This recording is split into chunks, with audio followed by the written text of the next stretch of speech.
नमस्कार, स्वागत है आपका यूएई खबर पर। चलिए शुरू करते हैं आज की ताजा बुलेटिन। सबसे पहले हम आज की हाइलाइट्स को बताएंगे, फिर खबरों को विस्तार से जानेंगे। लेकिन उससे पहले अगर आपने अभी तक अरब टाइम्स ऐप को डाउनलोड नहीं किया है तो फटाफट कर लीजिए। बता दें कि डाउनलोड करने के लिए आपको ज़्यादा कुछ करने की जरूरत नहीं है। जाना है प्ले स्टोर पर, सर्च करना है अरब टाइम्स ऐप, वहाँ पर आपको ऐप दिख जाएगा, आप उसे डाउनलोड कर सकते हैं। तो डाउनलोड ना। गाजा में युद्ध विराम 19 जनवरी को सुबह 6:30 बजे से होगा शुरू, कतर ने की पुष्टि। 19 जनवरी से टिकटॉक पर बैन के कारण यूएई के कंटेंट क्रिएटर और अमेरिकी प्रवासी टिकटॉकर्स परेशान। खुशखबरी, आप दोस्तों और रिश्तेदारों को 90 दिनों तक बुलाने के लिए कर सकते हैं ऑनलाइन आवेदन। दुबई का सबसे बड़ा व्यापार घोटाला आया सामने, लाखों दिरहम का सामान गायब। दुबई में फर्जी पालतू गोद लेने के नाम पर ठगी, आरोपी पर 16,200 दिरहम का जुर्माना। और हर बार की तरह इस बार भी जानेंगे आखिर में क्या है रियल रेट्स आज के, क्या है आज के गोल्ड रेट्स और क्या है आज के दिरहम रेट्स। तो चलिए खबरों को डिटेल में बताते हैं। गाजा में युद्ध विराम 19 जनवरी को सुबह 6:30 बजे से शुरू होगा, कतर ने इसकी पुष्टि की है। कतर ने बताया है कि गाजा में संघर्ष विराम 19 जनवरी को सुबह 6:30 बजे से शुरू होगा। कतर के विदेश मंत्रालय के प्रवक्ता ने शनिवार को एक्स पर एक ट्वीट में कहा है कि ये संघर्ष विराम रविवार को स्थानीय समय अनुसार सुबह 8:30 बजे लागू होगा। उन्होंने लिखा कि हम लोगों को सलाह देते हैं कि सावधानी बरतें और आधिकारिक निर्देशों का इंतजार करें। इजराइल के प्रधानमंत्री बेंजामिन नेतन्याहू के ऑफिस ने बताया है कि शनिवार को इजरायली कैबिनेट ने हमास के साथ हुए एक समझौते को मंजूरी दे दी है। ये समझौता गाजा पट्टी में 15 महीने से जारी लड़ाई को खत्म करने की दिशा में एक बड़ा कदम है। करीब 6 घंटे चली इस बैठक के बाद यह तय हुआ कि गाजा संघर्ष विराम और बंधकों की रिहाई के लिए 737 कैदियों को रिहा किया जाएगा। हालांकि इस समझौते का कुछ कट्टरपंथी मंत्रियों ने विरोध किया। मीडिया रिपोर्ट्स के अनुसार नेतन्याहू की गठबंधन सरकार के 24 मंत्रियों ने इसे मंजूरी दी है, जबकि 8 ने इसके खिलाफ वोट दिया है। 19 जनवरी से टिकटॉक पर बैन के कारण यूएई के कंटेंट क्रिएटर और अमेरिकी प्रवासी टिकटॉकर्स हुए परेशान। रविवार 19 जनवरी से लागू होने वाले अमेरिकी बैन के कारण टिकटॉक अपने ऑपरेशन को रोकने की तैयारी कर रहा है। यूएई में रहने वाले कुछ अमेरिकी प्रवासी और कंटेंट क्रिएटर्स इस फैसले के असर को लेकर परेशान हैं। अमेरिका में टिकटॉक सिर्फ एक एंटरटेनमेंट का ऐप नहीं है, बल्कि यह बिजनेस और लोगों को जोड़ने का एक अहम प्लेटफॉर्म बन गया है। बैन की खबर सुनकर कई यूजर्स दूसरे ऑप्शंस तलाशने लगे हैं। रिपोर्ट्स के मुताबिक चीनी ऐप रेडनोट ने टिकटॉक यूजर्स को अपने प्लेटफॉर्म पर स्वागत करते हुए टिकटॉक शरणार्थियों का नया घर बनने की कोशिश भी की है। दुबई में रहने वाली 29 साल की कंटेंट क्रिएटर एवा जॉनसन ने कहा कि शुरू में हमें लगा कि ये मजाक है, लेकिन अब ये सच साबित हो रहा है। इससे बहुत सारे लोगों और बिजनेस पर असर पड़ेगा। कई स्टार्टअप और बिजनेस अपनी मार्केटिंग के लिए टिकटॉक पर निर्भर है। एवा ने आगे कहा कि बैन से कई क्रिएटर्स और बिजनेस को बड़ा फाइनेंशियल नुकसान हो सकता है। उन्होंने कहा कि टिकटॉक ने हमारे काम करने का तरीका पूरी तरह से बदल दिया है। अगर ये चला गया तो हमारे लिए बहुत परेशानी खड़ी हो जाएगी। टिकटॉक बैन जो है वो अमेरिका में राजनीतिक खींचतान का नतीजा है। 170 मिलियन से ज्यादा अमेरिकी इस ऐप का इस्तेमाल करते हैं और इस बैन का असर कई लोगों पर होगा। कुछ रिपोर्ट्स बताती है कि राष्ट्रपति चुनाव डोनाल्ड ट्रंप बैन को टालने के लिए एक आदेश जारी करने की सोच रहे हैं। जो यूजर्स पहले से टिकटॉक डाउनलोड कर चुके हैं वे शायद ऐप का इस्तेमाल जारी रख सकें, लेकिन नया कानूनी अमेरिकी कंपनियों को ऐप को अपडेट करने या इसकी सर्विसेज को सपोर्ट करने से रोक देगा। खुशखबरी, आप दोस्तों और रिश्तेदारों को 90 दिन तक बुलाने के लिए कर सकते हैं ऑनलाइन आवेदन। संयुक्त अरब अमीरात के निवासियों के लिए यह खुशखबरी है कि अब वे अपने दोस्तों और रिश्तेदारों को 90 दिनों तक के लिए यूएई बुलाने के लिए आसानी से ऑनलाइन आवेदन कर सकते हैं।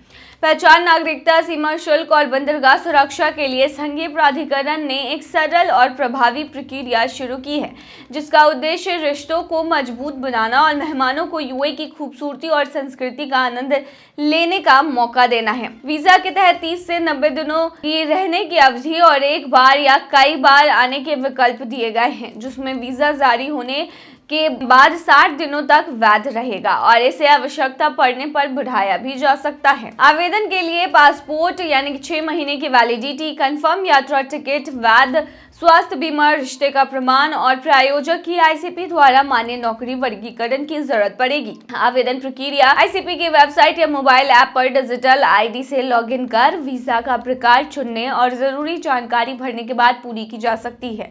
इस सुविधा के माध्यम से आप अपने प्रियजनों को बुलाकर उनके साथ यादगार समय बिता सकते हैं, लेकिन वीजा की अवधि का पालन करना जरूरी है ताकि किसी भी जुर्माने से बचा जा सके। दुबई का सबसे बड़ा व्यापार घोटाला सामने आया, लाखों दिरहम का सामान गायब।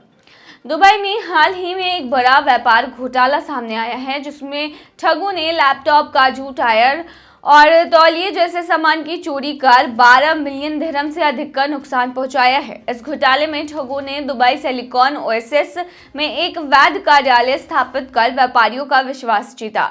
उन्होंने शुरुआत में छोटी रकम कैश में चुकाकर व्यापारियों को भरोसे में लिया और फिर थोक ऑर्डर मिलने पर पोस्ट डेटेड चेक का इस्तेमाल किया। इसके बाद ठग अचानक गायब हो गए। घोटाले का मास्टरमाइंड भारतीय मूल का एक व्यक्ति बताया जा रहा है, जिसने डायनामिक नाम की फर्जी कंपनी बनाई थी और अब वह देश से भाग चुका है। इस घोटाले से प्रभावित व्यवसायियों ने भारी नुकसान झेला है।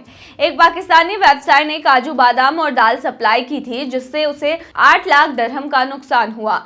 लैपटॉप और राउटर सप्लाई करने वाले वजी शाहिद को 2,67,000 दिरहम का नुकसान हुआ, जबकि एक लेबनानी व्यवसायी ने 15,000 तौलिए सप्लाई किए, जिसकी कीमत 1,80,000 दिरहम थी। ठगों ने नकली व्यापार लाइसेंस और ऑडिट रिपोर्ट का इस्तेमाल कर भरोसा जीता था।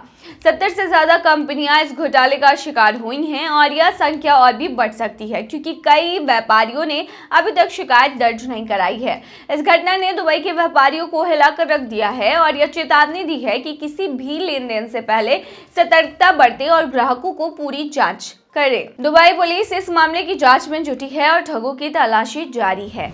दुबई में फर्जी पालतू गोद लेने के नाम पर ठगी आरोपी पर 16,200 दिरहम का जुर्माना। दुबई कोर्ट ऑफ मिसडेमेनर्स ने एक कैमरून निवासी को 2022 के अंत में ऑनलाइन पालतू गोद लेने के फर्जीवाड़े में दोषी ठहराया और अनुपस्थिति में ही सजा सुना दी। आरोपी ने एक यूएई निवासी से बिल्ली का बच्चा गोद दिलाने के नाम पर 6,200 दिरहम ठग लिए। पीड़ित ने एक ऑनलाइन विज्ञापन देखकर आरोपी से व्हाट्सएप पर संपर्क किया और शुरुआत में 2,200 दिरहम गोद लेने की फीस के रूप में ट्रांसफर किए। इसके बाद एक कथित डिलीवरी एजेंट ने बीमा राशि के नाम पर 4,000 दिरहम और मांगे।